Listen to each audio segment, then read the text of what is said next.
En we beginnen met het bericht dat het CMC akkoord is met de voorwaarden voor een nieuwe tranche. Dat schrijft de Extra vandaag op de voorpagina. Die heeft een brief gezien, een briefwisseling tussen de minister van Gezondheid en de directie van het ziekenhuis. Daarin staat duidelijk dat er 25 miljoen aan tranche voor het ziekenhuis is gereserveerd. Dat gaat in verschillende onderdelen naar het ziekenhuis toe.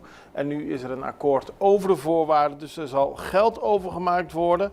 En in de 25 miljoen die in totaal in de tranche zit onder meer geld opgenomen voor een nieuwe MRI-scan.